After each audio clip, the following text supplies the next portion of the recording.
Hello and welcome to Saturday Morning Cartoons, the weekly podcast that revisits, reviews, and ridicules some of the world's weirdest animated series. Coming to you from the other side of the grave, I'll be your co-host, Dave Trumbore. Joining me as always, he's a stone cold fox. He's Sean Paul Ellis. How's it going, sir? Aw, David, I'm doing well. How about yourself? I'm okay. This I will cartoon is a little rough tonight. I will take your compliment though, and I will say thank you. It's a bit of a backhanded compliment. You are a It stone really cold is. fox, but once we get into this episode tonight, you'll realize that that was actually kind of sad thing that he said. Yeah. You're gonna say that a lot That's this episode, I think, tonight. I agree. This is a subject matter that I feel like has become almost a weekly occurrence since we've started this Monster Madness month. Unintentionally too. We did not plan this ahead of time. It's just kind of worked out this way. What's our running theme though that we've decided? We kind of have discovered this 3 weeks into a 4-week month. It's just dead kids. Dead Kids Month on Saturday morning cartoons. Not intentional. Not super uplifting. If we do not sound enthusiastic about what the content of this month has kind of given to us, it's because we're not enthusiastic about the content of what we have essentially buried ourselves. We are just up to our eyeballs in dead children at this point, and it is not great, guys. Uncomfortable for everyone. It's uncomfortable. Especially those kids. No, we didn't, the Frankentyke thing was it was just kind of funny at the time because it's just like, oh, hey, that's a character made out of dead kid parts. That was funny. Yeah. And then tonight, well, yeah. I mean, if you know the title of this episode you're listening to, you know we're talking about Casper. And he's a friendly ghost. I think that's great. But the episode we watched tonight's it's what, 70 years old? Yeah. Yeah? So, yes. So everybody involved with it's dead. I just thought of that. That's depressing. Oh, man. So that's rough. Do you want to get into the history of this before we get any further down the hole here? Before we get any more morbid, when we're talking about a dead kid. It gets worse, ladies and gents. Hang in there. I know. Hold your loved ones close. Casper the Friendly Ghost is a fictional character and the protagonist thank God. He's the protagonist of the famous studio's theatrical animated cartoon series of the same name.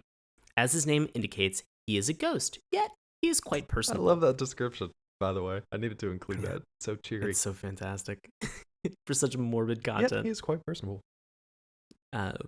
Casper was created in the late 1930s by Seymour Wright and Joe Orliolo for a children's storybook. Let's get this. Children's storybook. Orliolo sold the rights to Paramount Pictures' famous studio's animation division. The Friendly Ghost, the first novel tune to feature Casper, was released by Paramount in 1945 with a few differences from the book. Casper appeared in 2 more subsequent cartoons by Wright and Orliolo. There's No Good Booze Tonight and A Haunting We Will Go, that were later adapted into novel tunes before Paramount started a Casper the Friendly Ghost series in the 1950s. Casper went on to become one of the most famous properties from famous studios, with the new Casper cartoon show in 1963, 2 holiday specials, Casper's First Christmas and Casper's Halloween Special, and Casper and the Angels, an animated takeoff of the 2 live-action hit shows Charlie's Angels and Chips in 1979. I feel like that last thing was just kind of like I didn't realize that Casper was as big of a cultural kind of thing. A, for that long, or B, tied into weird. I'd never heard of that. That's a weird thing. I almost wish we would have looked for an episode of that rather than this dark, depressing thing we're about to talk about. But did you know that Casper was such a big deal? I mean, you knew he was popular, but you know he's this big of a deal? I knew he was popular. I guess it's just really funny because, looking back at this, I grew up and I feel like I was exposed to some of these older Casper cartoons, but, they didn't really register. It was also, in comic books every once in a while. Yeah. And when you're a young kid, it was just, sometimes if they had free comic book days and stuff like that, and you get a bunch, it would kind of inevitably end up in that collection. And so, you'd get a little bit of exposure to that.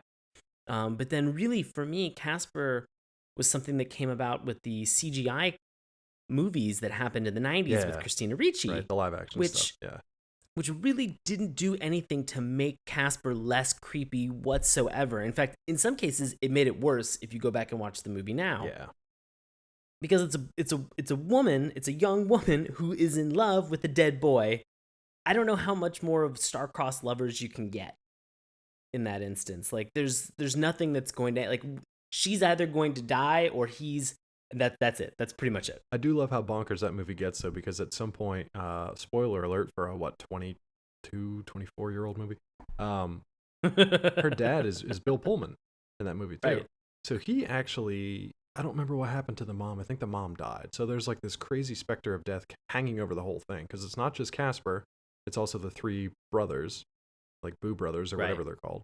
So everybody's dead in this movie, and then again, spoiler alert, the dad actually dies, and he's just like a drunk ghost kind of hanging out for half the picture, which was really weird and really strange to go back and watch as an adult.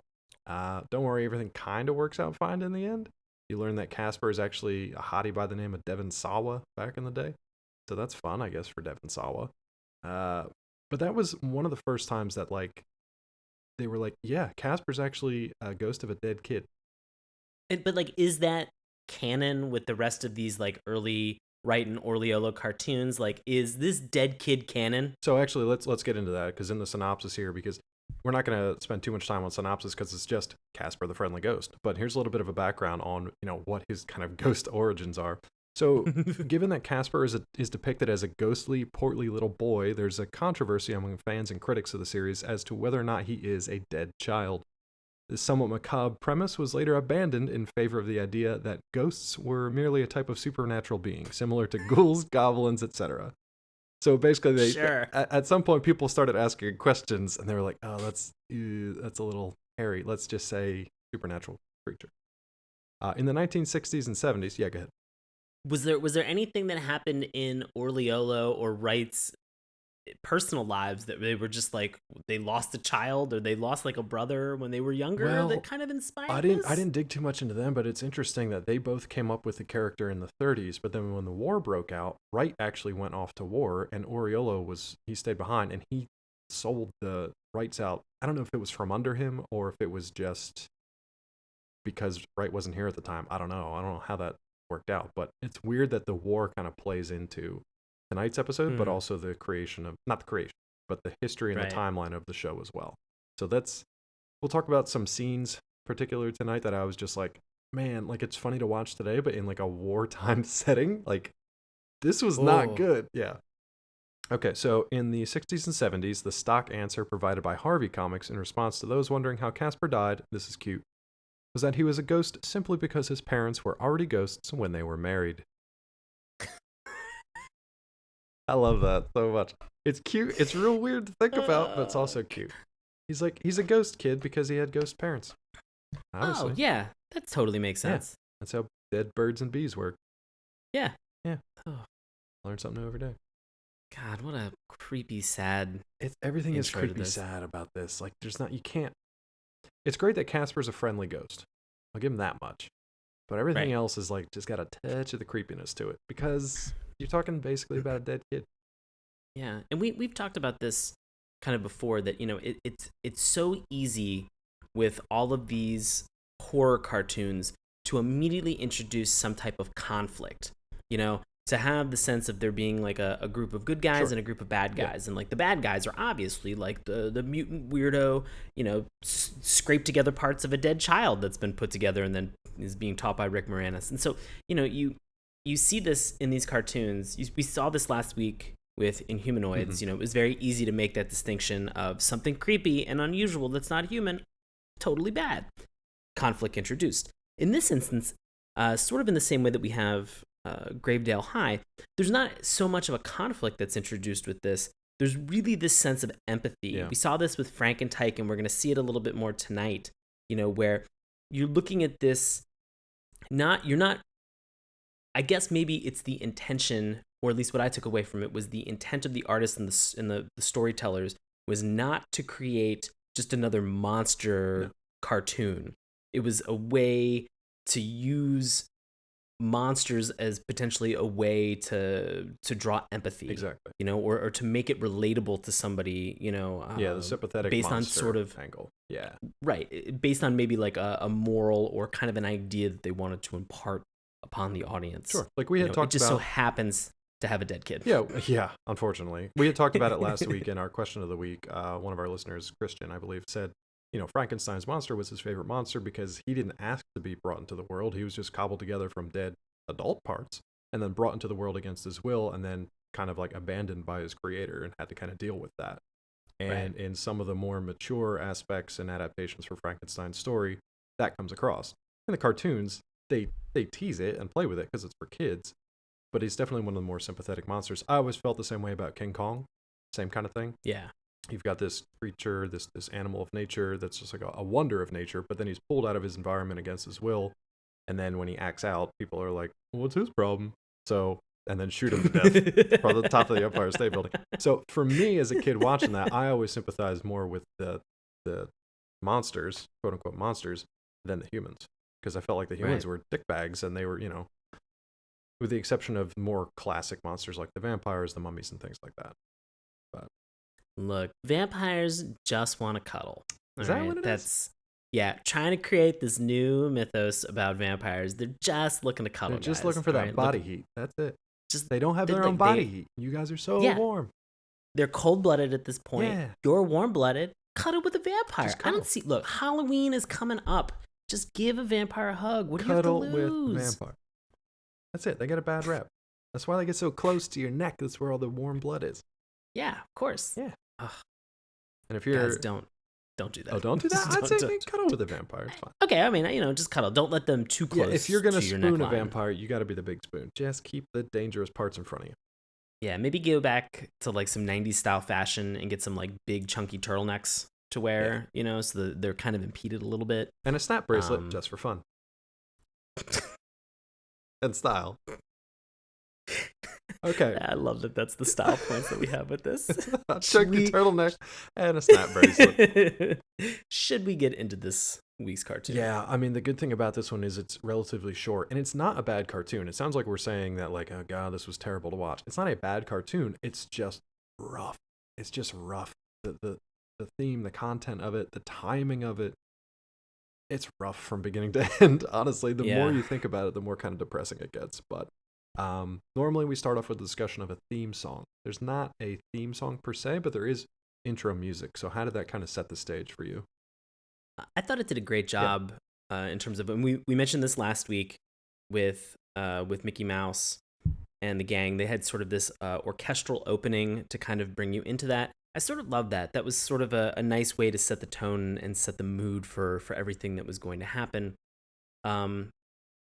Also, it was nice in terms of an intro because we got a little title card. Yeah, we did. We got a little title card. We love title cards here. We sort of got an extended title card in this sense, which was kind of crazy. It was an interesting, well, go ahead. Walk us through how they kind of set this up. So it's sort of a pan from left to right. And, we're seeing a lot of this information, like, a novel tune, famous studios. And then we're sort of getting this introduction of, some of the writers and the animators, followed by also who is doing the narration, and as well as also the music. And then it sort of pans over one final time, and it's like, and of course, starring Casper, the friendly ghost. And I'm like, okay, cool. Why does he look like he's pooping on top of it? Why is he sitting like he's pooping on top of a gravestone? He also just looked like a transparent poop at this point. It's not the kind of rounded, very defined, like, bowl-headed boy that you're kind of used to. He's kind of just like a lumpy ghost creature at this point. It's a different kind of look, different kind of design. But I did like that we had like a steady title card and then a pan that like transitioned right from that title card into a super spooky setting. And that rolled right into the narration, which I really loved how they started this thing out. So Frank Gallup, who did the narration for this, what a voice. For really only an 8-minute cartoon, did a great job of sort of setting the stage. And it was really weird because I want to say halfway through the cartoon, I really wanted his voice to come back. And, I was save like, us. please, like this is getting sad. Like, please bring Frank Gallup back. Oh, It's sort of he comes just, back in one of yeah, the. I Oh, know. Frank, I have such problems with the way you did it, but it's okay. We'll talk about it. But it's just, it's creepy. But yeah, you do open on sort of like this bog, like with this very heavy Yeah. fog that's on top of it, and you get sort of this really dark, brooding voice that kind of comes on and says, "Now isn't this a spine-tingling setting for a ghost story?" And you're just like, Spooky okay. time. Oh man. For like 2 seconds, I thought that maybe we were gonna get like a Yeah. creepy Casper. Casper origin story, just grisly murder of a Oh, child. Yeah, yeah. that's fun. Like we were gonna Cartoons. get like Casper After Dark, Ooh. like where he would just be like getting into some shit, getting into some ghost vices. I can only imagine what those are. Well, we saw a little I'm sure bit. I mean, oh yeah, it guess was we did. hinted. We didn't really see too much because it doesn't focus on those guys. It focuses on Casper. But Right. But we sort of get this narrator that's kind of teasing you a little bit. yeah, he's playing Like around. he's sort of chiding you a little bit, like, aren't you scared? I think he was. Aren't you I think he was afraid? trying to scare kids, and he was like, Yeah. and then so he pulls a little switcheroo on him. Yeah. He's like, relax. That isn't this kind of story, or this isn't Right. that kind of story. But it's such a Gallup has such a strong voice in Yeah. this that like it's given to you in such a creepy manner, and then it flips. He really lightens Yeah. up suddenly when he's like, "But don't worry, everybody. That's not this kind of a story." And Exactly. you're like, "Oh And shit, it's- that's kind of the story I I wanted." know, but it was actually kind of cool because they go from the title card. You're in this swampy kind of misty pit, and then it starts going up a hill, kind of up a path. And yes, we do end in a graveyard, but it does actually, the camera, kind of tracks upward as Frank's voice rises upward as well, and kind of lifts you out of this kind of spooky setting and tone, and lifts you into something that he promises is going to be a little bit lighter, even if it's not actually what happens. But I like the fact that sort of the narration, the animation, and the music even kind of, they start out kind of macabre and then they lift and they get a little lighter. That was just like a really nice touch for a kid's cartoon where you honestly didn't have to do that. Like, that wasn't a thing that you had to do. It's just a very nice, like, Right. artistic touch to this thing. It really feels like, for as short as this cartoon is, that somebody actually sat down, thought about sort of it. unlike last week with Mickey Mouse, that somebody actually sat down and kind of planned out, like, what do we actually want to do? Yeah. Like, This wasn't the instead of- 80s yet. This was 45, so right. Instead of just having sort of repetitious slapstick Yeah. over and over and over again, with kind of like a hokey ending, this felt like it was a little bit more planned out. yeah. So, I mean, even I even did to it- the point where we introduced Casper, the character, because we kind of saw him in the intro where he's just kind of sitting there like a clear turd. Taking a poop. Yeah, but when he's actually at, I'm assuming, his grave, his tombstone, it's Right. it's a very kind of bittersweet, darkly comic, sad but sort of funny moment that you just see him just sitting, leaning back against his own headstone, just reading a book. Yeah, so you mentioned this setting, Yeah. like he's reading this book. Like, what's in this book? Like, what is Casper gonna read about? Well, there's a couple things. So the fact that I think he was reading a manga actually, because either the screen had been flipped in a transfer, or it was just because of the way he was sitting that it looked like he was reading a book called Animal Friends, but the cover was on the wrong side. So it looked like he was Right. reading a manga about Animal Friends, which I love that fanfic that I'm going to write later tonight. It just looked like it was maybe difficult for them to cheat out. Like, I think don't so, know what yeah. would have been hard for them to just rotate it to the other side. Well, like, to have that- why make him face? I feel like they started like he was facing that way, and then they're like, oh shit, that's not how books work. We'll write it on here anyway.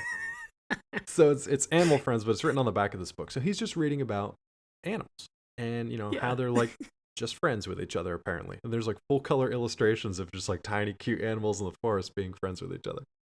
So if you had to like sum up a word to characterize Casper in this moment for sort of the state that he's in looking through this book on animals, Yeah. like like one or two words, what would you use to describe him? I would say longing, honestly. Like just his kind of aura Oh. is longing. I mean, he's very sweet, but it's just there's something about it that you've got a dead kid's ghost on his own grave. He's reading a manga called Animal Friends. He's got a sign that says "Love Thy Neighbor" hanging from his tombstone, and he's Right. reading about groups of cute little alive friends.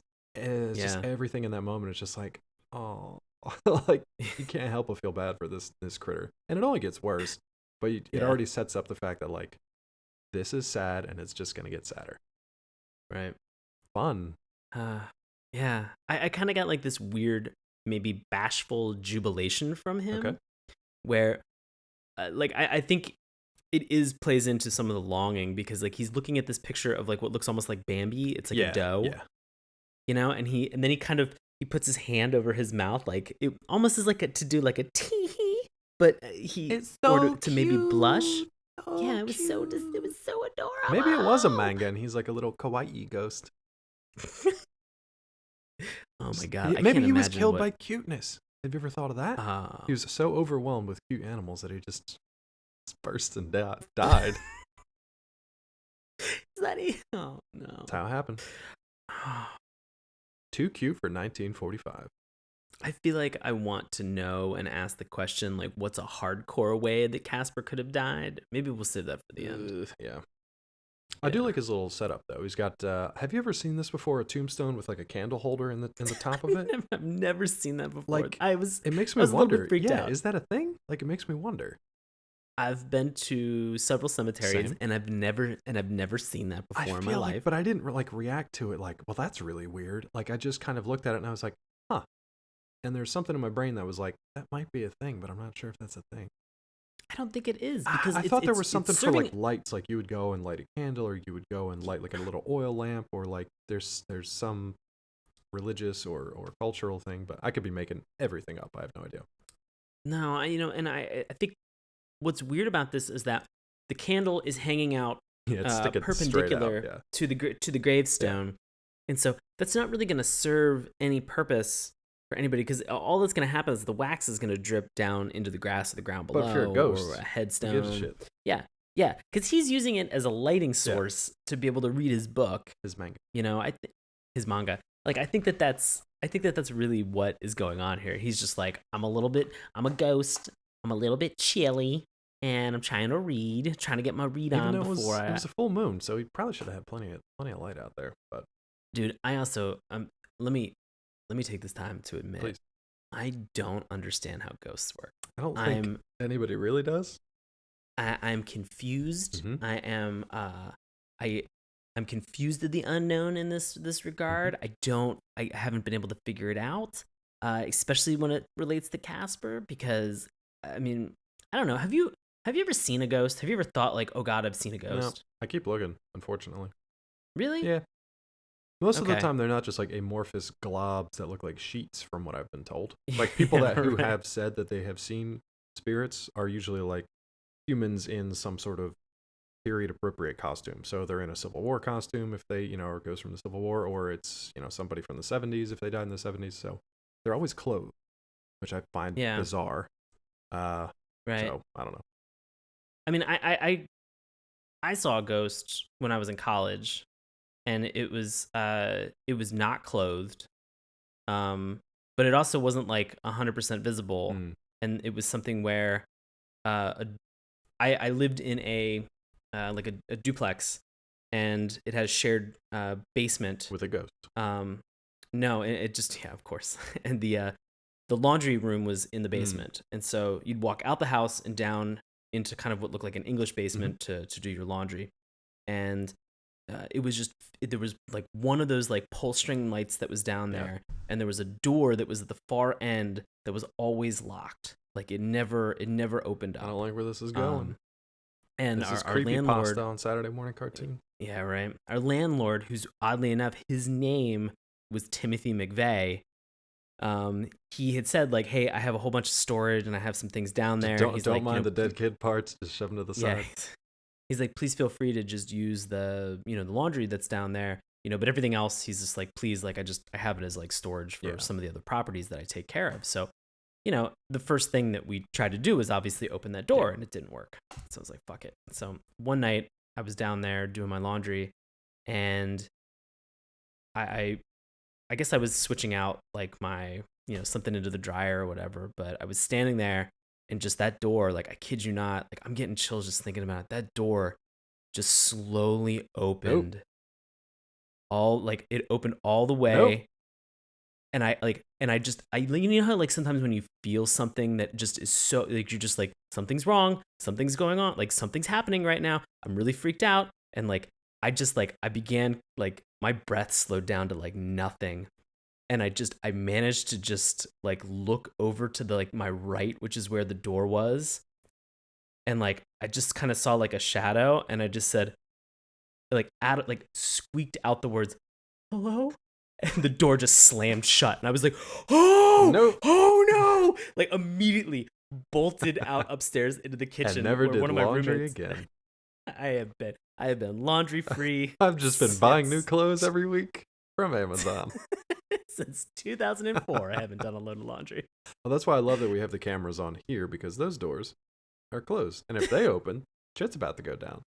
No, I just did a couple of things for Nerdist. I actually wrote spooky science articles. One is called the ghost frequency, or the frequency of fear. Ooh. And long story short, there's basically what's called an infrasonic frequency, which means it's below our normal threshold of hearing. Comes in around 18 or 19 hertz. If that's running, it could be like a vibration of a piece of equipment or something else. It actually resonates with the human eyeball, so you won't feel it, but it'll vibrate your eyes just enough so that like a little mote of dust or something in the air looks like a amorphous shape or blob, like in the corner of your eye, like a peripheral vision. So you see it and you don't quite know what it is, and then you turn to look and it's gone, and then people freak the fuck out. So they've actually found it in some places like labs that they said were haunted, or cellars that they had some equipment going there and they said was haunted, or just a natural resonance of the area for whatever reason. So that's kind of interesting. Doesn't explain your stuff, but kind of a nice side story. I'm sure it was probably just wind. I'm sure it was probably just draft. Well, it was shared. It was a shared door. Yeah, I mean, it could, like, I don't know where the door went to, so it easily could have been somebody Yeah. from like one of the other sides of the building. It was probably just whatever like feral creature Timothy McVeigh had cobbled together and then was trying to escape, but you scared it. So it's probably good that you said. Yeah. Great. It's been my defining creepy ghost. You need to story make sure for you go my and entire life. watch Channel Zero when you get a chance to. I hear it's one of the scarier things you'll ever see. I've read about it, and I'm already freaked out and excited about the prospect. Within like 5 minutes, it's supposed to be something that'll just make you go, nope. So can't wait to watch that tomorrow in the light of day. I think it's based off of creepypasta as well, isn't it? The first one was based off of the Candle Cove. Yeah. Which by the time you guys hear this episode, you should be able to go watch it on Sci-Fi. So. Oh, cool. Okay, back to actual cartoon ghosts. So I think what you were kind of getting at was like, how do ghosts work? Because what's going on with these particular things? Correct. Yeah. Thank you. The ones that rise up out of the grave once the moon rises, they're all just kind of your standard ghost approximations. Like they're just like white, kind of transparent, kind of lumpy shapes. They all look identical except for Casper. He's just a smaller version of them. They don't really have any personality to each other. They all just kind of, they act as like a flock, you know? They just kind of act in a group. They all wake up, they kind of stretch and yawn, and then they're just like, man, can't wait to get scaring some normals. It's going to be a good time tonight. Which is interesting because, as we mentioned, sort of the whole World War II thing playing into effect, this is sort of where we get that moment where suddenly, as they're all taking off to go scare people, they are all turning into what looks like World War II bombers. Yeah, they make like the airplane noises, and he even, the leader gets them all like lined up in formation, and they fly through the skies in formation. And then they literally just like dive bomb into town, and you can kind of hear like people screaming and running through the streets. And I was like, fuck, for 1945, this was probably really messed up. Yeah. You got a bunch of ghosts diving at you from the sky as airplanes. Pretty messed up. And these ghosts are also saying they're like, time to go out and boo people. Yeah, there's a lot of booze out tonight. There's a lot of booze out tonight. Boy. Which I originally thought that this was the title of this cartoon. Obviously, there's a good booze out tonight. I originally thought it was sort of like a play on words like booze, like BOOZE. Yeah, there's good booze tonight. Yeah, there's good booze That's tonight. what I thought it was too. I'm assuming. Yeah. Is it not? I mean, nobody drank anything. Oh, I think just like when you hear the title or when you read it, you kind of chuckle to yourself. That's all. These were all kind of like punny back in the day.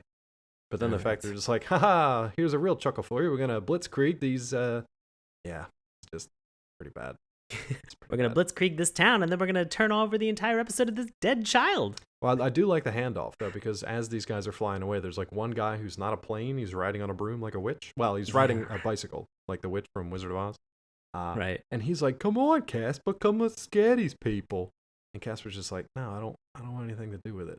So it's like the only time that you see him interact with any of the other ghosts, and you realize that he's not just gonna like buddy up with anybody to go do anything. He still has some scruples. Like, so he wants people Right. to hang out with who are like-minded to him and aren't just gonna dive bomb people in a town. So And it's that weird moment where suddenly we have Frank Gallup's voice come back on, and he just goes, Casper sees no future in this sort of life, so he goes out to make friends. You're like, what?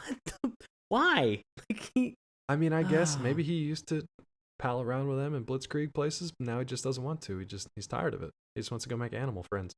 Who's the first animal he comes across when he goes out? We get like a steer, A little like a cow, calf. like Yeah, yeah, little baby calf. yeah. Just So drinking we at get the water bucket. Yeah. right.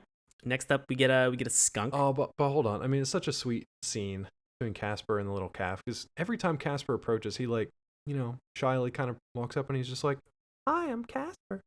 And then the animal just kind of looks at him for a second and then freaks the fuck out. So like the calf runs away and gets her mom. The mom comes out. She's gonna charge, and then she sees Casper, and then she literally does what we were talking about nursery rhymes off the air earlier.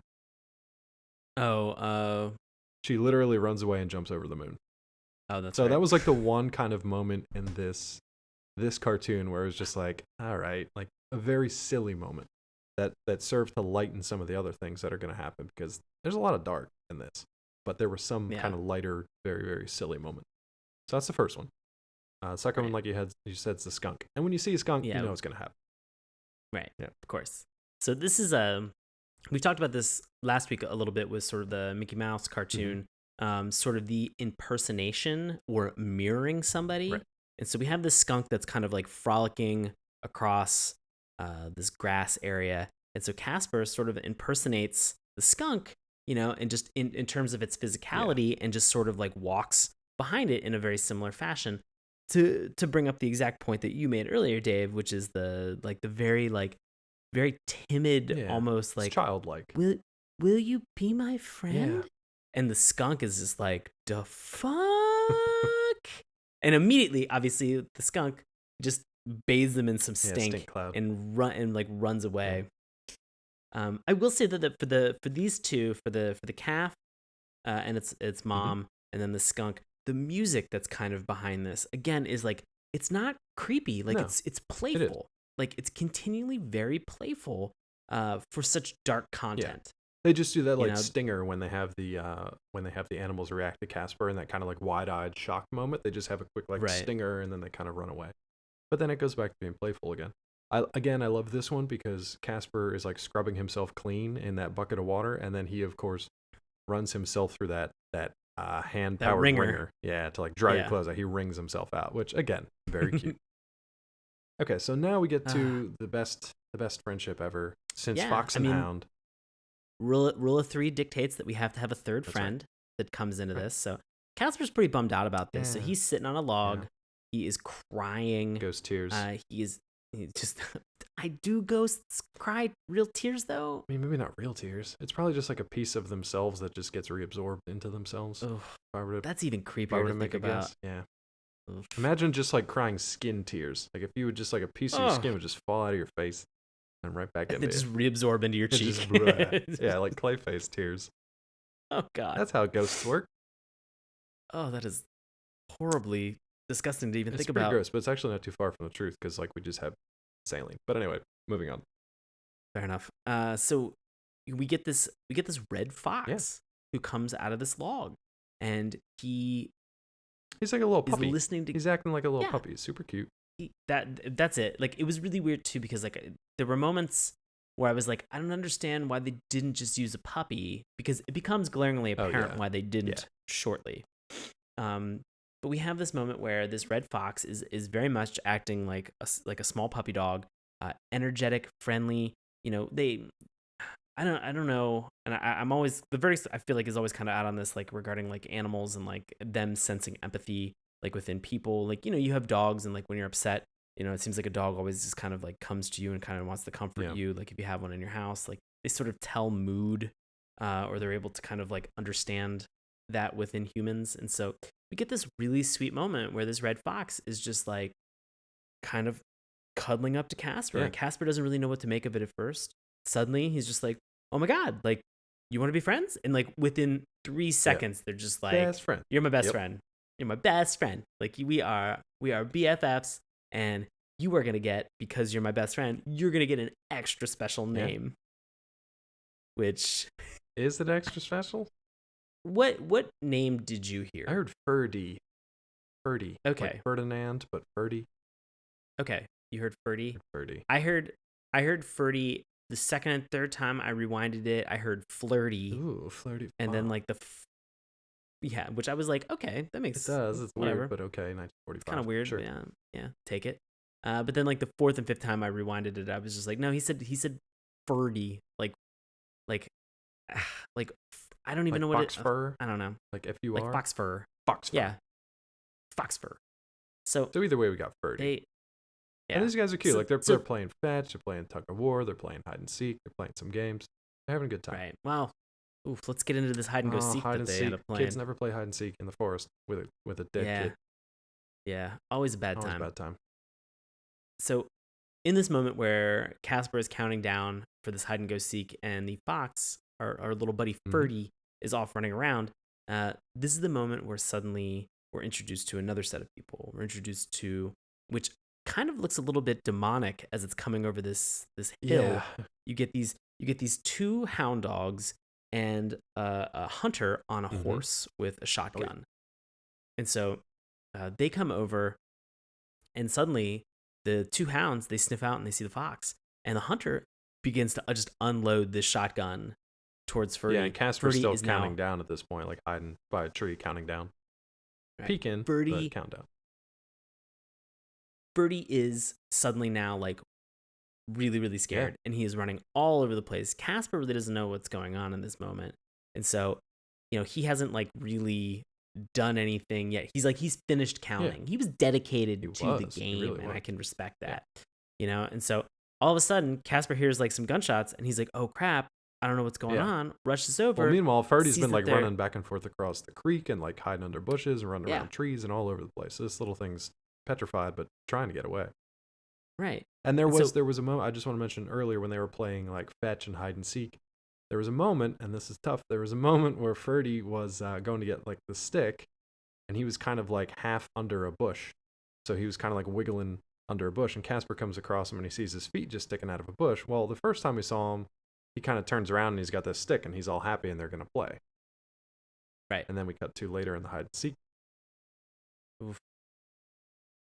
Well, we should mention that at this point, Casper has rushed to the aid of Ferdy and has now scared away the dog and the hunter. Which, again, there was a little touch of that kind of silliness there, because like the dogs come screeching to a halt and all the color drains out of them. They turn bright, like pure white, and they go running.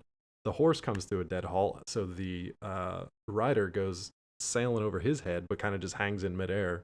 So that by the time the horse takes off, it just drags him back with him. So they all go off running over the hill. So it looks like the day is saved, everything's fine. Casper saved his little buddy. Man, I wish that was the case. It should have been. If it was a 2016 Casper, it would have been.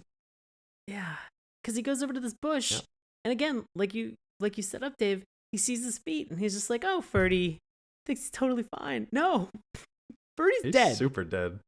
Ferdy has been shot, and he's now lying dead in a bush. In a bush, and Casper picks him up. So it's not bad enough that they have to like just hint, like, "Oh, he's not moving. He's probably either paralyzed or super dead." They show Casper pick him up, cradle his dead, lifeless, limp little fox body. His head and tongue are like lolling to the side. Like whoever animated this really took time to be like, this thing is dead, stone dead. Casper, in his excitement of having like frightened off everybody, just goes, "Ferdy, they're gone," and then it's just like poke. Yeah, poke, like poking at it with a stick, basically. He's just limp and lifeless in his Casper's dead ghost boy arms. Yeah, Casper's cradling it to his chest, and he's like, "Oh, Ferdy, the only friend I ever had in my whole life." And I've just, at that point, like, A, that's bad enough on the first level. All right. And then if you think about this, Casper said, only friend I've had in my whole life. That means even when he was alive as a kid, he had no Yep. friends. So you've got this kid who only lives to the age of, I don't know, 5 or 6, maybe a little older, never had any friends, dies without any friends, presumably without any parents. So I don't know what happened to this kid. And then in the afterlife, all he wants is a friend. He finally gets one, and it dies within moments of meeting him. I just, I was like, man, I don't think I would have picked up on it this much as a kid. I would have been sad, but then I would have gone like played with my erector set or whatever. Like it would have been fine. But the fact that I'm sitting here like thinking about this now, I'm like, this is one of the most depressing things we've ever watched for a kid Yeah. show, and it's not over yet. It's not, because suddenly we have Casper next to his grave. He's digging a grave for A little tiny Ferdy. grave. Little tiny grave. Ferdy's already buried. Oh yeah, Ferdy's already yeah, buried in he there. didn't go home. Casper is sitting in his poop stance back on his grave, and he is just bawling his eyes out. Poor little guy can't make or keep a friend to save his life. Oof. Literally. Yeah. It's so just in this moment, suddenly we just kind of like, as he's crying, we see Ghost Ferdy kind of like creep up out of the grave and just like start playing with him again like he's a puppy dog. Which, I mean, for endings, okay, super dark, guys, but at least they kind of have friends now. It reminded me of like Jack Skellington and Zero from Nightmare Before Christmas, his little ghost dog. Yeah. So that was kind of cute. However, the problem I had was with the narrator. Let's get into it, because this is what I noted as well. So the very last thing you hear was like the same thing you hear at the end of every kind of stressful movie or story or cartoon show. The narrator going, and so Casper and Ferdy lived happily ever after. I was like, fuck you, narrator. Nobody's alive. Everybody's dead. They didn't live at all. The word that I picked up on was just live. Yeah. Like they lived happily ever after. I'm like, do No, we not they're know that we just dead. watched an 8-minute cartoon about a dead Yeah, kid? and you shot a fox. Yeah. He's dead too. Aziz. Like, nothing's living in it. Aziz, nothing's living in this one. I don't get it. Man, that was rough. Because then I started thinking about it more. So I started thinking about like, A, we don't know how long Casper's been dead. We don't know what kind of era or time he grew up in. He only got to spend a few years on this earth, and we don't know what those years were like. We have no clue what his life was like. What his parents were like, if he was an orphan. They were pretty garbage. Probably garbage. Yeah. Yeah. I'm assuming he was an orphan. I'm assuming he died of the dysentery. Oof. Yeah. He never had any friends. He probably had some bad touch in his life. And then he just kind of died in like a pauper's grave surrounded by a bunch of jerks and criminals that just wanted to blitzkrieg people for fun in the afterlife. This is like the most depressing cartoon character possibly ever made. Worse than Droopy Dog, worse than Eeyore. This is really sad. The thought that I had with this that made it very depressing for me was that so again, we don't have no idea how long Casper's been dead. We have no idea how long he's been going out and trying to make friends unsuccessfully. How many foxes have died in the process? Like there could be a whole pet cemetery that's populated with shit that Casper has like tried to interact with at some point on some level. So the thing that was really creepy for me was that when Casper is holding Ferdy and he's like, you're my best friend, like you're the only friend I've ever had. You're the only friend I've ever had. To me, that moment was heartbreaking because has he gone like number one, is this the first night that he's gone out to try to make friends? Or is this like a regular every night occurrence where he has like been going out for years and years? Like, again, no idea how long. This could be decades. It could have been a century. Yeah. He could have been going out for centuries trying to make friends. And nothing ever happened. Like nothing ever became of this. And everybody was just like, no, I don't want to talk to you, dead kid, for good reasons. Yeah, don't talk to dead kids. Yeah, bad idea. But then when that fox does it, he's punished for it. Right. Ugh. Like I keep thinking, for some of these cartoons, like, in terms of like morals or like takeaways that people were supposed to have. Yeah. Like I know on some level that we have to just look at these things sometimes at like face value. Definitely. And just say, you know what, this is just a fun, silly cartoon with some like bizarrely comedic moments where we have people being drained of color and then cows jumping over the moon, or a dead kid going through a wash bin ringer. Like, I get it. Like, these are things that we have to understand, and we have to just at some level just be like, these things are crazy, things are weird. can get over them. But then you think about just sort of the backstory, because, obviously, whenever you introduce something like this became the most famous franchise for this Yeah. studio. Like, I don't really know what else they had, Yeah. but nothing obviously hit the pinnacle of success that Casper did.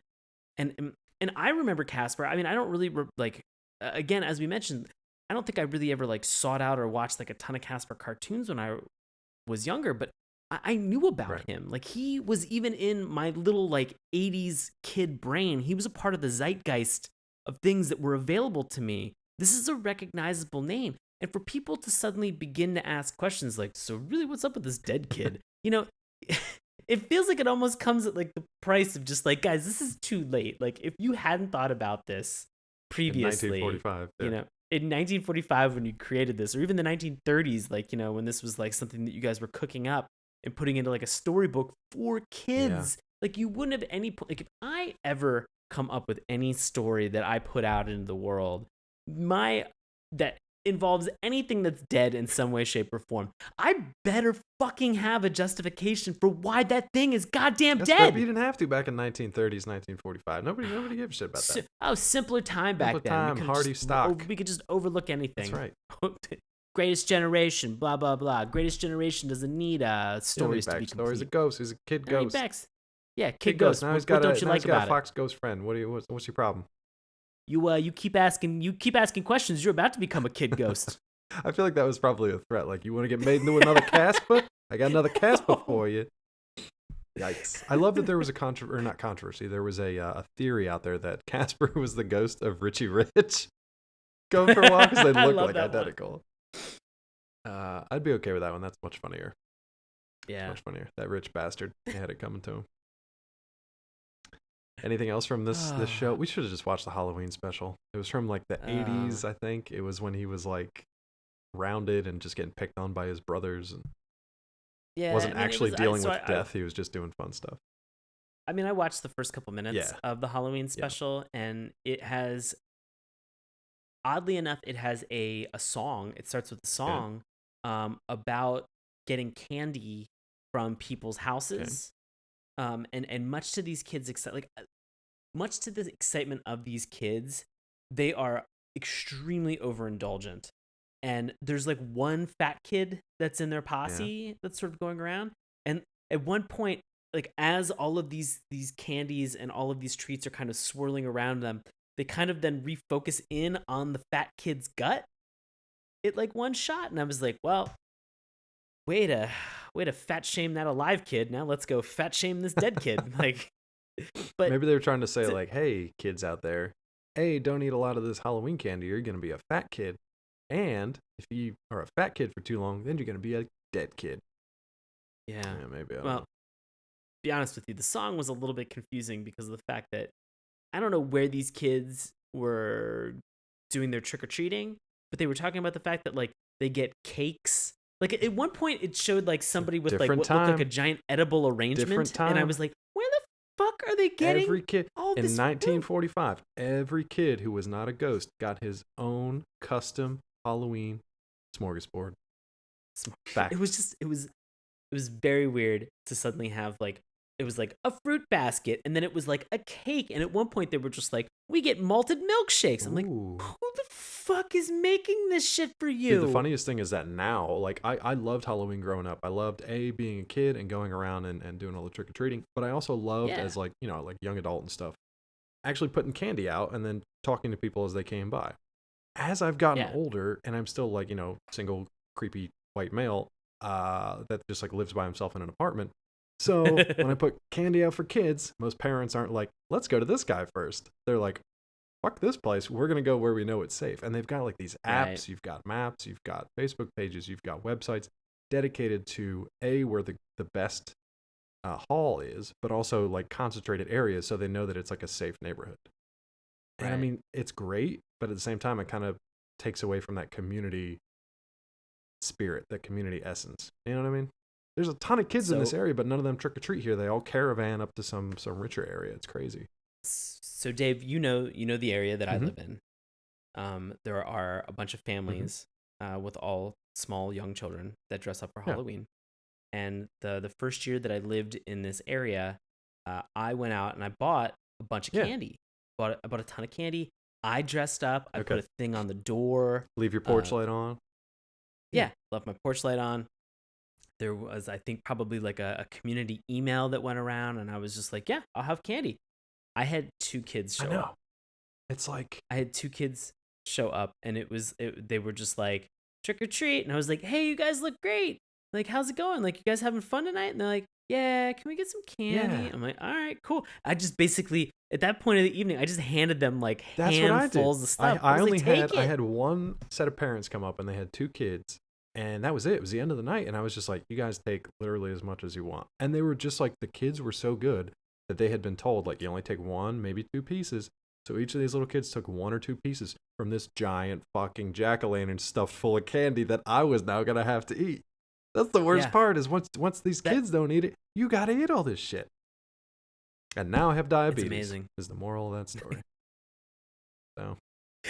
So now I don't buy candy. I turn my lights off.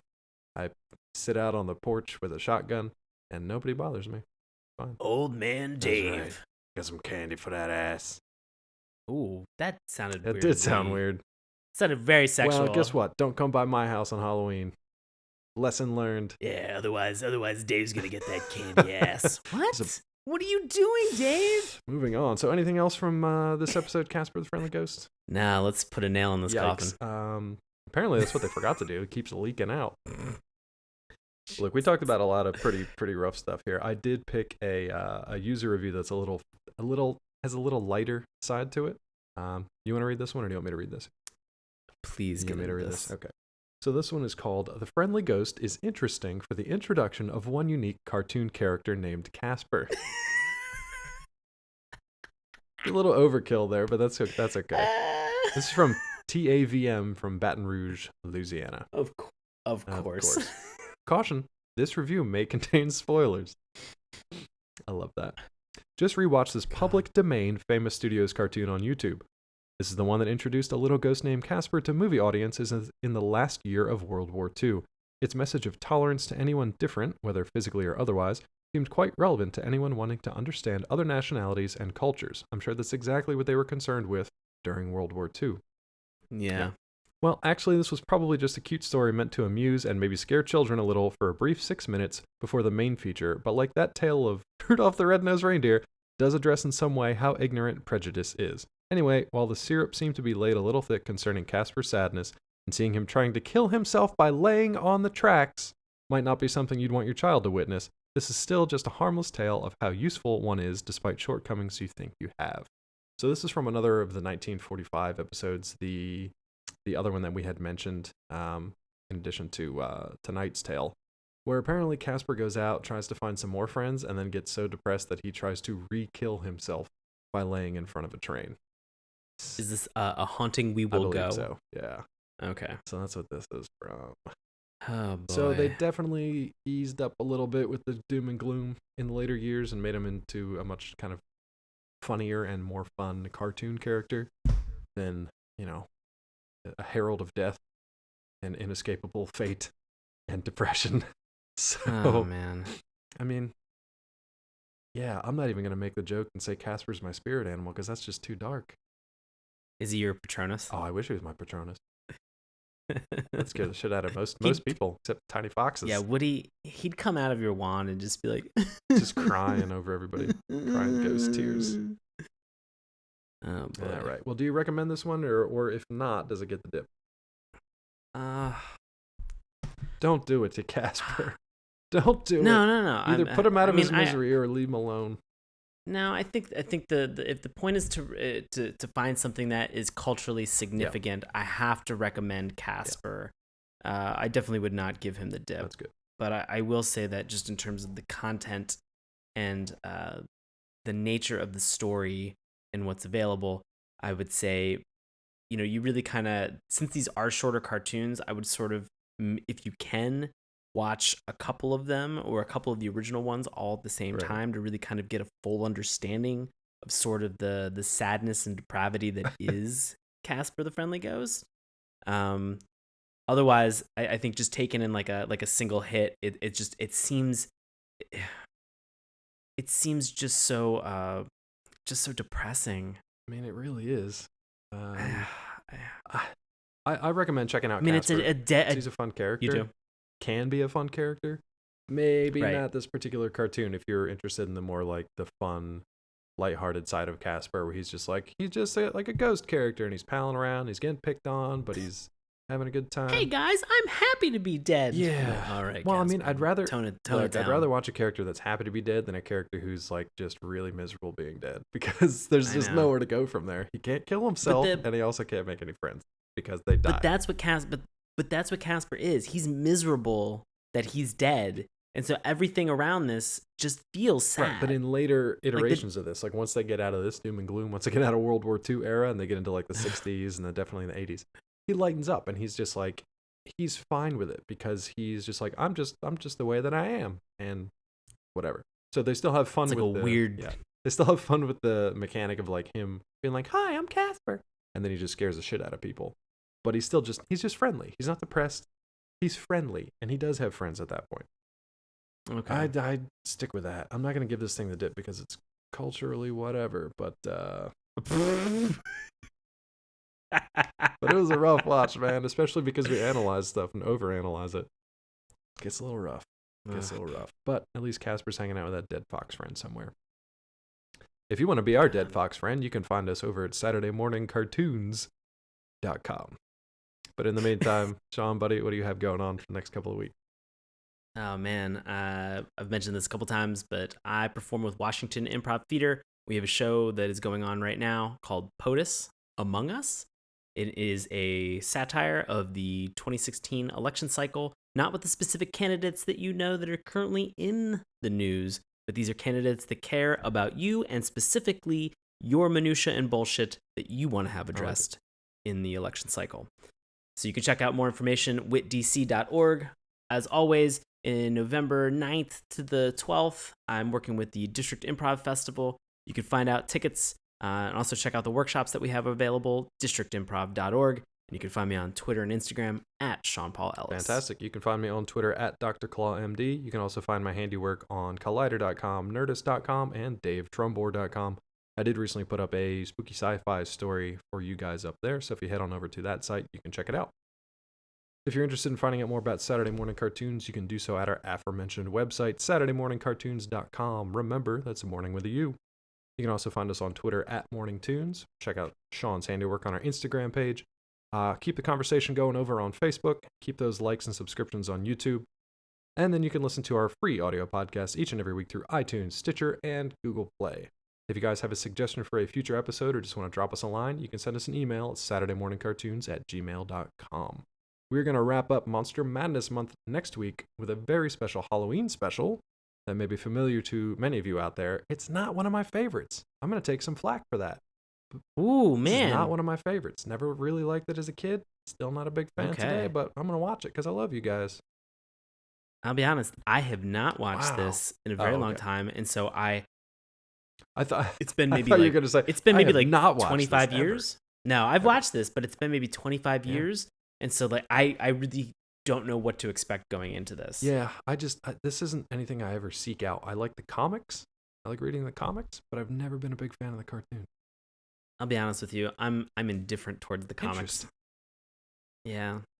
So I'm curious if I'm going to be indifferent to the animated spectacle that what this are we is. watching? Because I know there's a lot of fans out there, and they're probably going to hate us for being at least ambivalent at best. Oh, man, we're talking Charlie Brown, Great Pumpkin. Yeah, it's that Great Pumpkin, Charlie Brown. I don't even know. I'm hoping there's no dead kids. I don't even know either. I don't think there's any dead Peanuts kids. Is there? I'm going to be honest. With you. Fingers fucking crossed. Man, just complete the set, I guess. I hope not. I want to bookend this month. I'm going to bookend all of October with just dead creepy kids. I'd love to see a Peanuts and like Stand By Me crossover where like Charlie Brown and the gang just like find a dead kid in the woods on the railroad It's like Linus. tracks. He's like, Linus is like, you guys want to see a dead body? And like Schroeder's just like banging on his keys. Yikes. And then it's Pigpen because he's got all the flies around his body. Anyway, so that's enough dead kids for tonight. Thank you guys for listening to this episode of Saturday Morning Cartoons. We will see you next time. Hey, everybody. Thanks a lot for listening to Saturday Morning Cartoons. Now, if you'll excuse me, I have to transform and roll out.